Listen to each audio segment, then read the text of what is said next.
नमस्कार, स्वागत है आप सभी का एनएफ न्यूज़ पर। और इस वक्त मेरे साथ मनीष कश्यप मौजूद हैं, लेकिन अब उनके नाम के सामने नेता बीजेपी लिखा जाएगा, क्योंकि उन्होंने सबसे बड़ी पार्टी को अब ज्वाइन कर लिया है। दिल्ली में मनोज तिवारी, संजय मयूख के मार्गदर्शन में मनीष कश्यप ने दिल्ली बीजेपी ऑफिस में दिल्ली का दामन थाम लिया है और बीजेपी का ये जो रंग है अब उन पर चढ़ गया है। सबसे पहले बहुत बहुत स्वागत। हम उम्मीद कर रहे थे कि लोकसभा चुनाव में मनीष कश्यप जिस रंग में दिख रहे हैं वही रंग दिखेगा, लेकिन ये अचानक से परिवर्तन क्यों हुआ, इसके पीछे का कारण क्या है? सबसे पहले तो मैं क्लियर कर देना चाहता हूं कि मैं देश के सबसे लोकप्रिय प्रधानमंत्री नरेंद्र मोदी जी के नेतृत्व में मैं अब काम करूंगा और ये डिसीजन जो है मेरी मां का था और मैं अपनी मां की बातों को नहीं काट सकता हूं, पहला चीज़। दूसरा चीज़, मुझे बिहार के लोगों के लिए काम करना था और आज भी जो है बीजेपी कह रही है कि हमारे साथ मिल के काम करो, तो फिर क्या दिक्कत है। और तीसरा चीज़, ये बहुत सारे लोग चाहते थे कि मनीष कश्यप को बीजेपी से टिकट मिले, बीजेपी से टिकट मिले।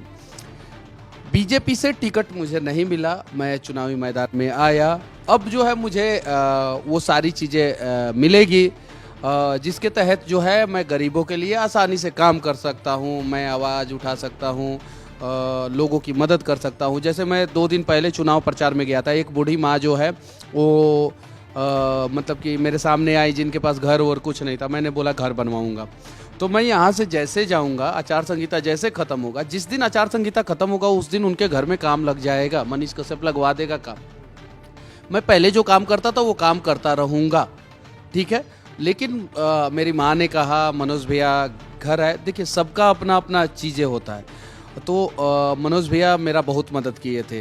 हाँ, हालांकि ये बात सही है कि उसके अलावा भी बहुत सारे लोगों ने आवाज़ उठाया था, सबको तहे दिल से धन्यवाद। और जितने भी शुभचिंतक हैं मेरे, वो सभी लोग कह रहे हैं कि ठीक है मनीष जी, हम लोग चाहते भी थे कि बीजेपी में आप शामिल हो जाए, बीजेपी आपको काम करने के लिए छूट दे। अब जो है मुझे वो सारा मौका मिल गया है, तो मैं अब अच्छे ढंग से और काम कर पाऊँगा। लेकिन एक सबसे बड़ा सवाल यहाँ है, मैं लगातार बिहार में जब पहुँचा, पश्चिमी चंपारण में पहुँचा जहाँ से आप चुनाव लड़ने वाले थे, सबसे पहले तो एक बार जनता को बता दिया चुनाव लड़ेंगे या नहीं लड़ेंगे, और दूसरी बात उस जनता के लिए जिस पर मनीष कश्यप को बहुत भरोसा था, जनता का जो भरोसा था, वो भरोसा आप बरकरार रखेंगे उस जनता के लिए उसी तरीके से? देखिए, मैं उसी तरीके से काम करूंगा और मैं जो सहायता केंद्र खोलने वाला था अलग अलग जगहों पे, वो सहायता केंद्र जो है आचार संहिता खत्म होगा वो खुल जाएगा, ठीक है। मैं जैसे रोजगार के लिए काम करता था, अब मैं आसानी से जो है रोजगार के लिए काम करूंगा। और मैं वादा करता हूं मैं कि मैंने अपने घोषणा पत्र में जो 1 लाख युवाओं को रोजगार की मैंने बात की थी, मैं बार बार बोल रहा था ऐसे ऐसे ऐसे, वो सारा वादा मैं पूरा करूंगा। मुझे आप समझने का प्रयास कीजिए, अगर आप मुझे समझ सकते हैं तो समझिए। और मैंने जो भी निर्णय लिया है, मैं अपनी माँ के कहने पे निर्णय लिया है, क्योंकि जब मैं जेल के अंदर था तो मुझे पता था कि किन लोगों ने मुझे जेल के अंदर डलवाया है, और सबको पता था। और मुझे ये भी पता था कि किन लोगों ने मेरा साथ दिया। विनोद तावड़े जी जो 4-5 बार जो है मेरे लिए आवाज़ उठाए, सुशील मोदी जी आज बीमार हैं, सुशील मोदी जी अनेकों बार मेरे लिए आवाज़ उठाए, विजय सिन्हा जी, मनोज तिवारी जी, नित्यानंद राय जी, अमित शाह जी के पास तक मेरा मैटर गया, मोदी जी तक मेरा मैटर गया, मनोज तिवारी मेरे घर आए। तो बहुत सारी चीज़ें हैं। तो इंसान जो है परिस्थितियों का गुलाम होता है, और सभी लोग, ऐसा नहीं है कि मैं ही, देश का हर एक व्यक्ति, दुनिया का हर एक व्यक्ति जो है परिस्थितियों का गुलाम होता है, ये बात सत्य है। और मुझे अगर मौका मिल रहा है, काम करने के लिए मौका मिल रहा है, अच्छा मौका मिल रहा है, तो फिर क्या दिक्कत है? मौका मिल रहा है। अब आप उस पार्टी के नेता हैं जो इस वक्त केंद्र में है, आपके राज्य में भी गठबंधन में उसकी सरकार है। ऐसे में उन विरोधियों को जिन्होंने आपको जेल भिजवाया, यहाँ से तमिलनाडु भिजवाया, उनकी सांसें बढ़ गई होंगी क्या? बहुत जल्द मनीष कश्यप जो है तेजस्वी जी के सामने रहेगा, वहाँ पे जहाँ पे तेजस्वी जी बैठ के जो है और बिहार के मजदूरों के खिलाफ जो है बोल रहे थे कि तमिलनाडु में कुछ हुआ ही नहीं है, तमिलनाडु में कुछ हुआ ही नहीं है। बहुत जल्द जो है वहाँ से मनीष कश्यप जो है उनको जवाब देगा। विधानसभा पहुँच रहे हैं? कुछ चीज़ों को जो है रहने दीजिए, लेकिन बस इतना ही कहूँगा मैं कि बहुत जल्द जो है आपके आंखों में आंखें मिला के मैं जवाब दूंगा और कुछ सवाल पूछूंगा कि आखिर मनीष कश्यप को 9 महीना आप लोगों ने जेल में क्यों डाला था। अगर आप पहुंचते हैं विधान परिषद सदन में, जब पहुंचते हैं तो आप अपनी बात पहले उठाएंगे या जनता की बात पहले उठाएंगे? और मैं पहले जनता की बातों को उठाऊंगा। मैं उन लोगों को भी एक्सपोज करूंगा जो लोग जो है बिहार को सिर्फ और सिर्फ लूटना जानते हैं। और जनता के लिए तो मैं हमेशा लड़ता था, लड़ता हूं और लड़ता रहूंगा। और आगे भी बिहार के मजदूरों को कहीं भी समस्या होगा वहाँ पे मनीष कश्यप खड़ा रहेगा। ये चीज़ है। अब मुझे काम करना आसान हो गया।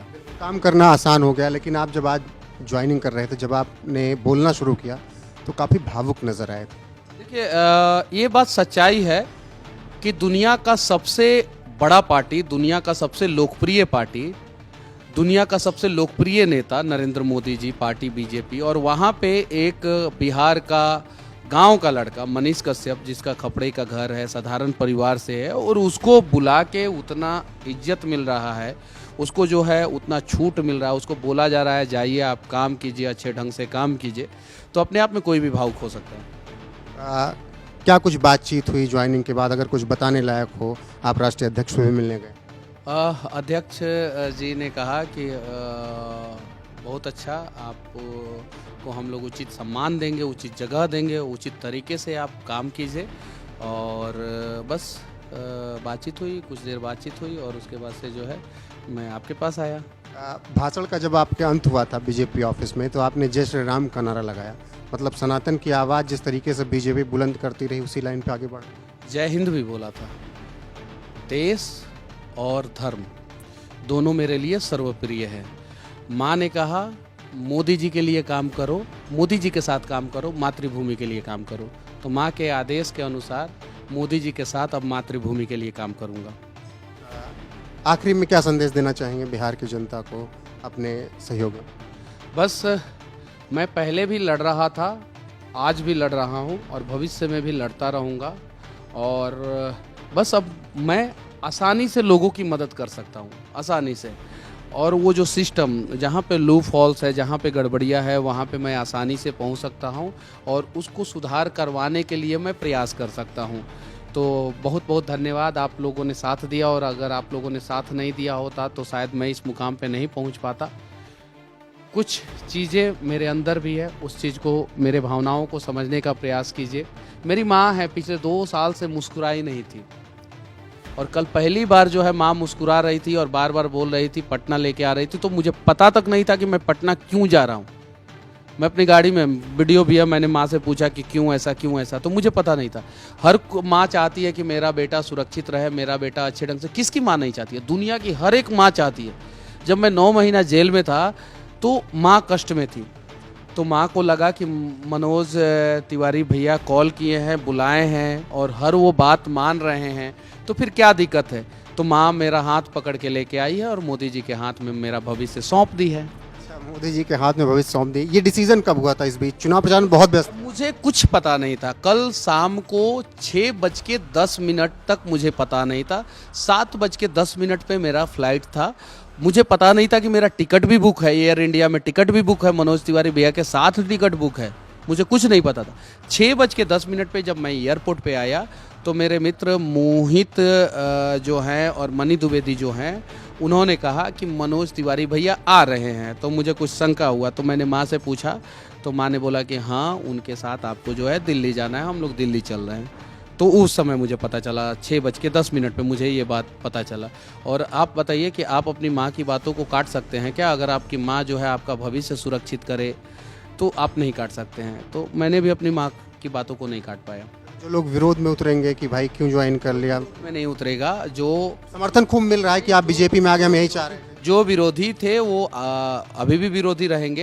हालांकि जो लोग जो है मेरी बातों को समझते थे वो समझेंगे, और मैं आप लोगों का मदद करूंगा, सेवा करूंगा, हमेशा आजीवन सेवा करूंगा। एक सवाल और, तेजस्वी वाला जवाब छूट गया। तेजस्वी को आप जवाब दे रहे थे, उस बीच छूट गया था।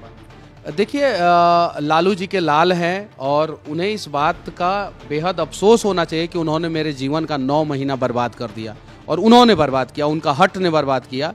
तो अब जो है समय का पहिया घूमेगा और सब कुछ